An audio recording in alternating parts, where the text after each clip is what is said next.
Hey friends, it's Friday, and it's my first video for our project. So I'm pretty excited about starting this project with both of you and interested to see all the kinds of videos we're going to make. So recently I've recognized that I'm not being creative enough when it comes to how I interact with media. I'm not sure where I first heard about this idea, that in order to have a healthy relationship with media, you should try to balance between consuming it and creating it. And while I've done a better job of maintaining that balance in the past, lately, I think not so much. So I'm hoping with this video project I can do something to balance that out. To give a rough estimate on how I currently split that time, excluding the stuff I do for work, I'd say that the split is probably something like 100% consumption. So one thing I've enjoyed listening to recently is an NPR series called Screen Time in Your Family. It's by author Anya Kamnetz. Link in the description. In it, she presents a lot of ideas and recent research about the best ways to handle screen time for your children and for yourself.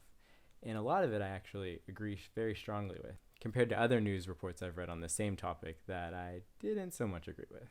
Throughout all the pieces in the project, she kind of recognizes that interacting with media for a large part isn't inherently bad. Going back to where I mentioned that split between consuming media and creating media, she actually introduces a third idea that I hadn't thought of before in splitting that time between creating, consuming, and communicating. So having your children do things like FaceTiming with their grandparents. So I kind of think of it as like a modern food pyramid for how we should interact with media. Anyway, Michael, I really enjoyed your first video. Thought it was pretty funny. Makes me want to get back to playing Final Fantasy.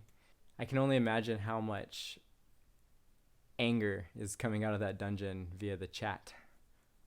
Also, amazing job picking our channel title.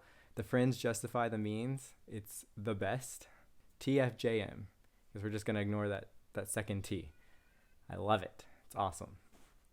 Well, Michael, I'll see you later. And Jordan, I'll see you early next week. Or maybe in just a second.